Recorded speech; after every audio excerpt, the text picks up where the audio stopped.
Casio have just released a new watch that is a game changer in more ways than one. Let's get into it!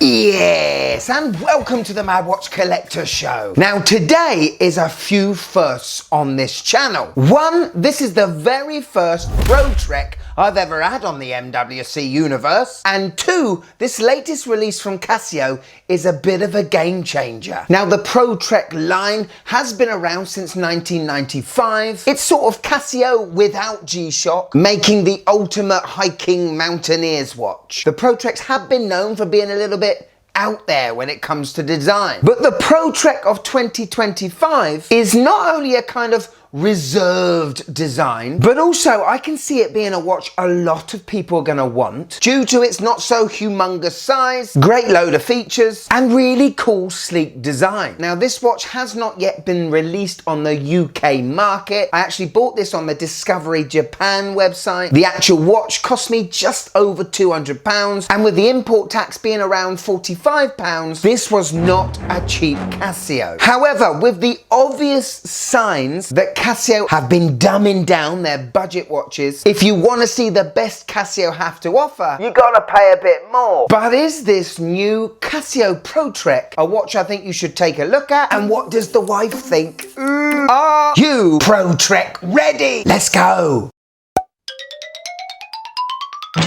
So ladies and gentlemen, here is the PRW35LD-5JF, the latest addition to the Pro Trek lineup. This is a very sleek, good-looking Casio watch. So much so it doesn't really resemble Casio, certainly doesn't pull from any retro inspirations, but this is a proper modern day outdoor watch. The case back, pushers and band are all made from bio resin, you know, helping the planet and all. The whole thing only weighs 45 grams, but I really love the look of this thing. They've nailed the colours, and the strap, well, it's the softest, malleablest. It is beautifully soft, and the colour of it they call coyote brown.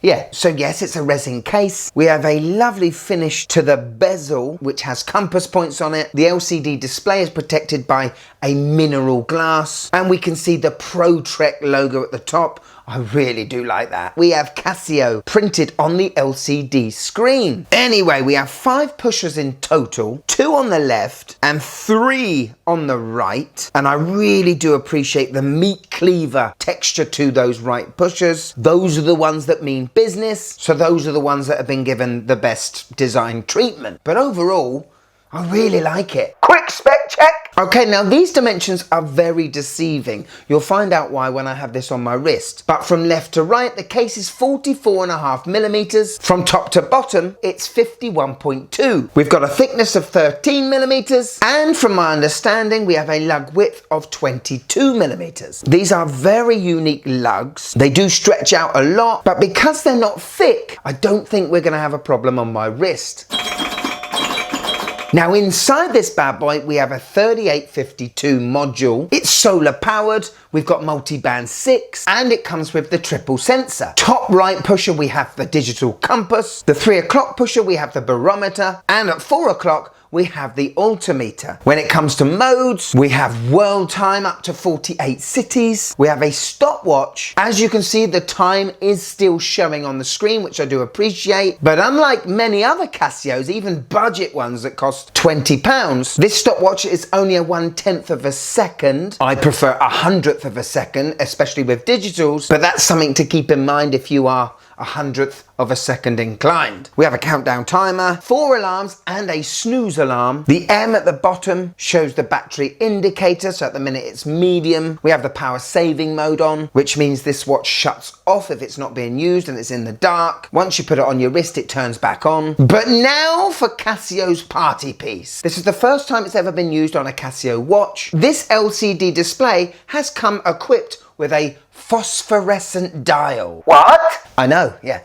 phosphorescent. Basically, for me and you, it's glow in the dark. There is a luminous material beneath the digital display that emits a soft glow. And 1 minute exposure to a 200 lumen mountaineering headlamp, make sure you got one of them on, as that's what it says, can give power to illuminate the screen for up to 1 hour. And look at it. Without pressing a button, the whole screen is loomed up. Is this technology only going to be used in premium Casios? Are we going to see it on G-Shocks? Remember, phosphorescent. You heard it here first. We still get a lovely backlight. They call it Super Illuminator. Bottom middle pusher, and it emits 2 bright ice white LEDs, and that does a pretty darn good job as well, doesn't it? I'm pretty impressed with that. Hello. On my 6.5-inch wrist, and wow, this watch fits like a glove. Those measurements I talked about are absolutely deceiving. The watch fits beautifully on my under average size wrist. I love the way the lugs slope down and hugs to my wrist. And that band, that is the most comfortable urethane band I've ever had on a Casio. Absolutely awesome. So there we go, the PRW35LD. What do you think? For me, looking back at the history of the Pro Trek, this is definitely one of the most reserved designs they've ever done. Casio have absolutely smashed that outdoorsy look for 2025. The legibility of the screen is phenomenal. The pushing of the buttons is beautiful. The LED backlight is brilliant, and that new phosphorescent dial, well, that's something different, isn't it? It's 100 meters water resistant, and it has solar power. This one is definitely going to be my new outdoorsy watch. Will it make my G-Shocks jealous? Possibly, but I'm going to wear the heck out of this bad boy. Now, where you can get G-Shocks that have the same features like the triple sensors, the watches tend to be quite bulky. With this new sleek design from the Pro Trek, I think it could pull in a lot more G-Shock lovers than they realise. I really do love the Pro Trek logo. I'm annoyed I haven't looked into Pro Trek sooner. Yes, it's a lot of money, but it's a winner for me. Here it is, my wife's views on the PRW35LD. This is all right. It doesn't look cheap, and it doesn't look like a kid's toy like they usually do. It does feel light, but looks more like an adult's Casio. There you go. What more proof do you want that this thing is a winner? The wife likes it. Yes, Casio Corner is back, and we've got to say a big thanks to Flip the Wrist, because he has done a very moody shot of the F91 in all its scratched up glory. This is a colourway that I have never owned, and after seeing this picture, I think I want to get one. Will I wear it? Doubt it, but I want one. It's a fantastic shot, my friend, and thanks for tagging me in. If you'd like to be on the next Casio Corner, all you gotta do, find me on Instagram here and tag me in on one of your Casio posts, because who knows, next time the star of the show could be you. Thank you so much for watching till the end. It is very appreciated. If you want to click there and join, yeah, join, you'll love it. But if I've got you for a few more minutes, take a look at this. Obviously a Casio. I mean, it says it's best for viewer, but as you hear, it's probably a Casio, isn't it? Go on, click it, you'll love it. Pro Trek. I am in the world of Pro Trek now. Go on, click it, you'll love it. Click it.